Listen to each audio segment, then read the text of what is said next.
This episode of Local Film Talk was recorded in the Green Room at Natty Green's in downtown Raleigh. Perfect for business meetings or just joining friends to watch the big game, the Green Room is the ideal place to host your next event. To learn more, contact David Crack at 919-232-2477 or email david at nattygreens.com.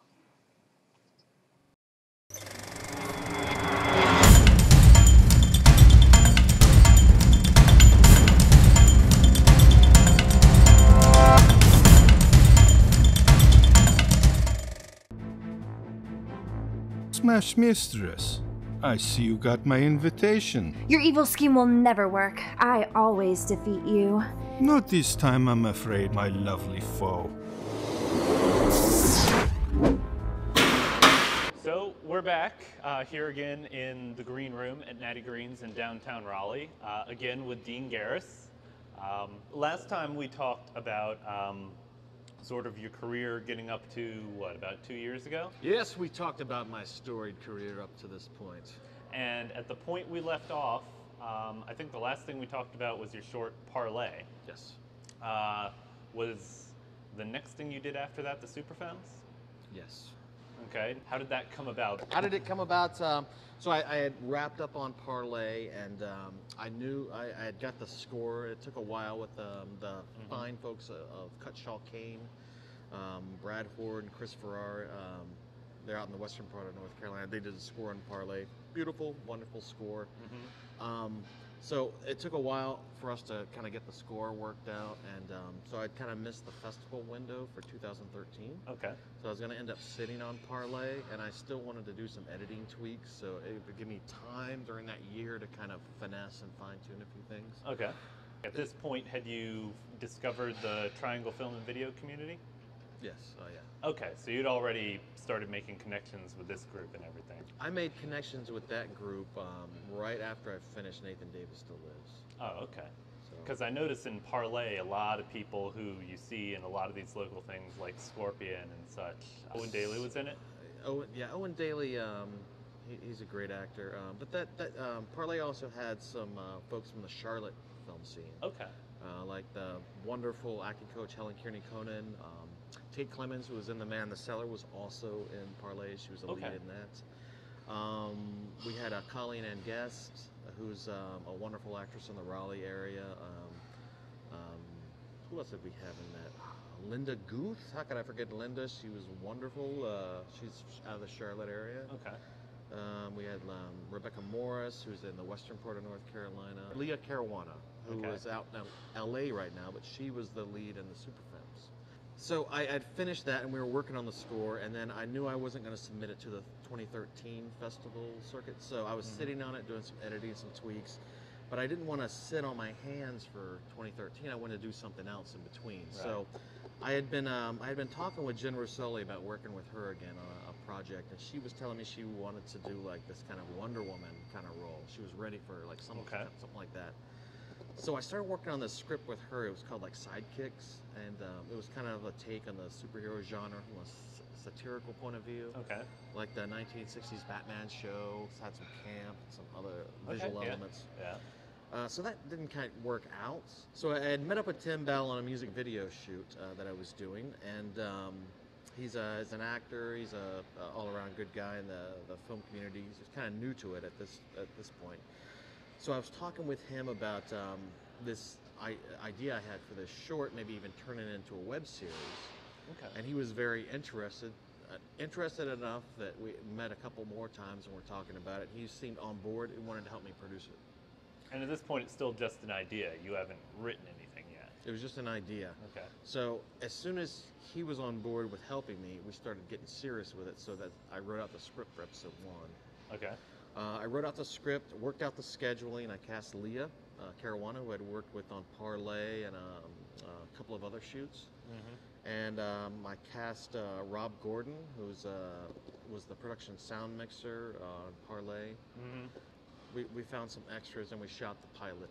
And, we released the pilot and we thought, okay, if the pilot does well, we'll shoot more episodes. Well, the pilot was doing pretty well, so... And that's the pilot we can see now on YouTube. Right now.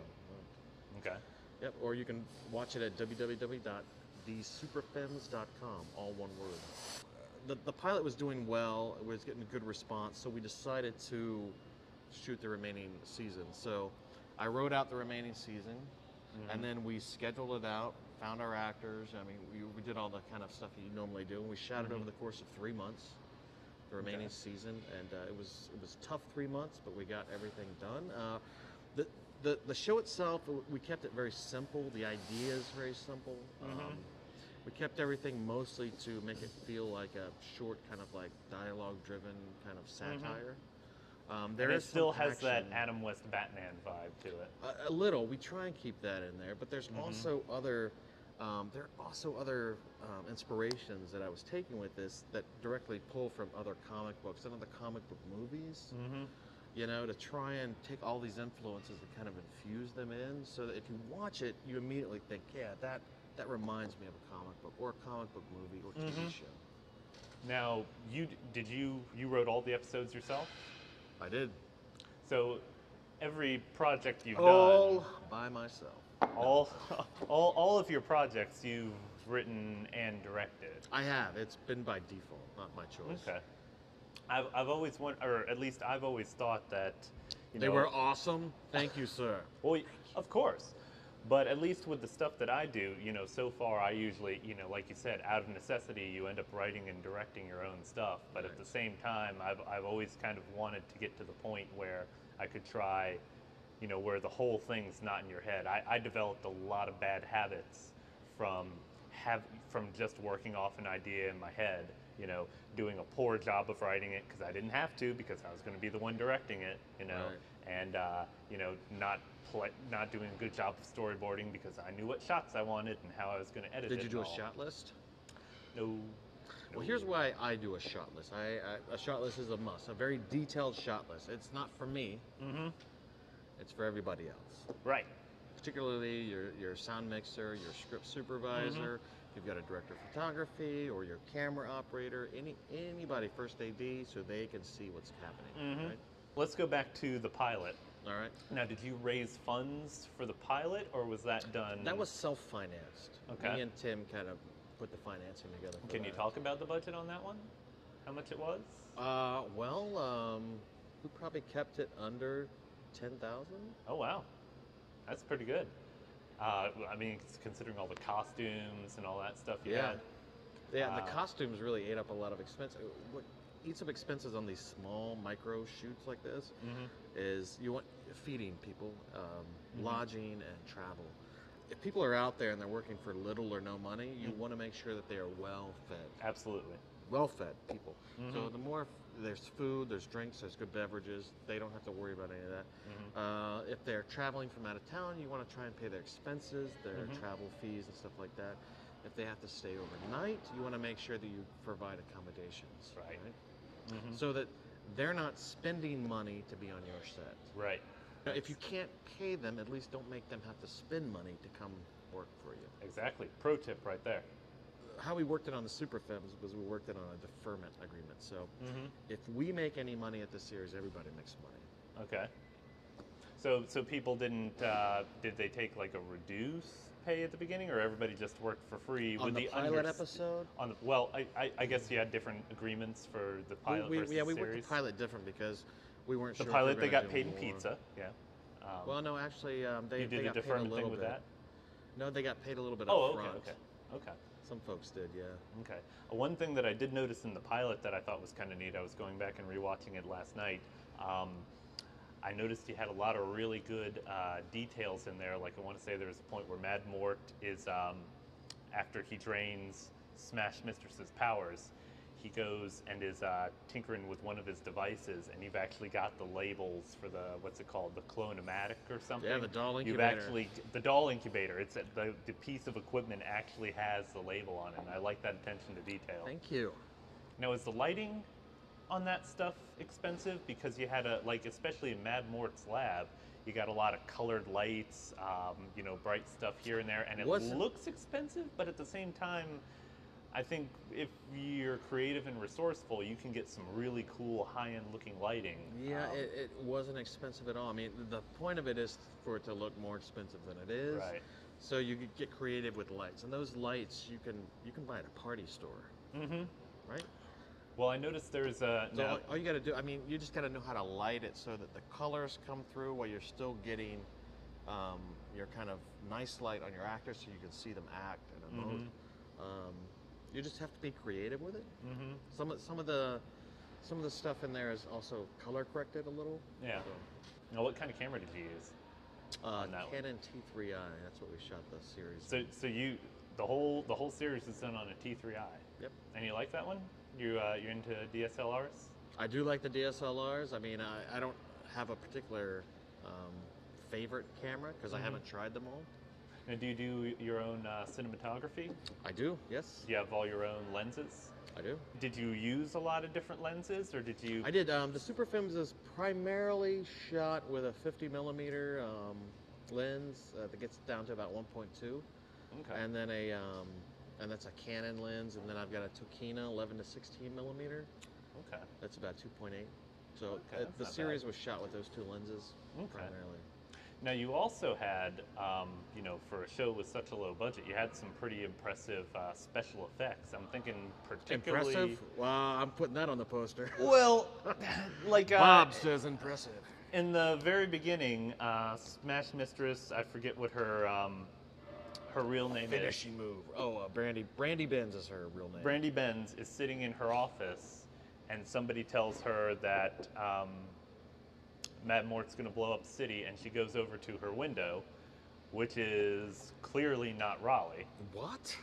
That's totally Raleigh. What are you, crazy? I've never seen those skyscrapers downtown. You've been in the wrong place, my friend. I must have been on the wrong side of downtown. You got to be in the packing district. See, I'm always over. Yeah, I'm always over here at Natty Greens. I never. Yeah, get that to the was a other side blend of.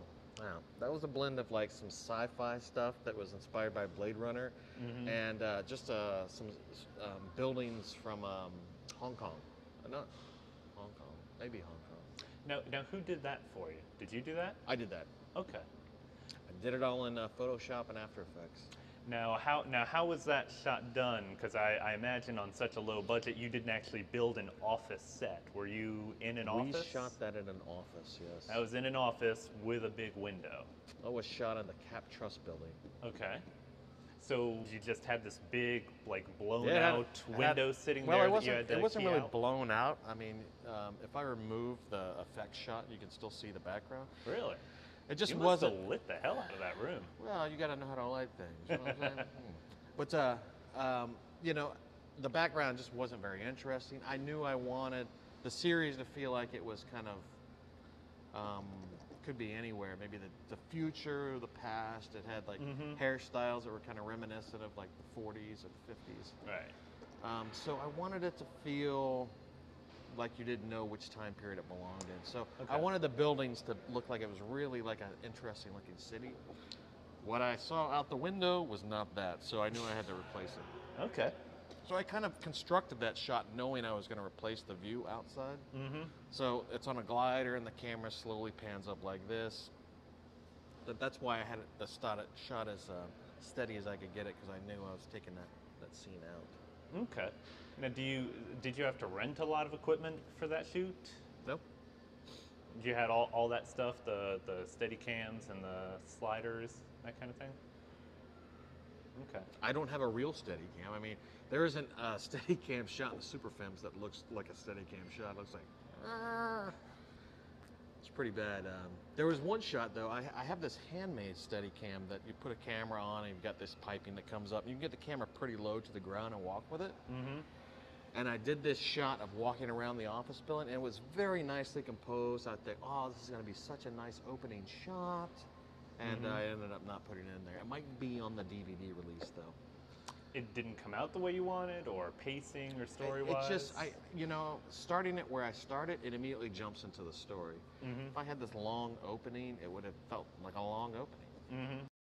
Smash Mistress is kind of like our Superman character. So we want an emblem on our chest, red cape, mask, kind of look. You can look at her and know immediately she's a superhero.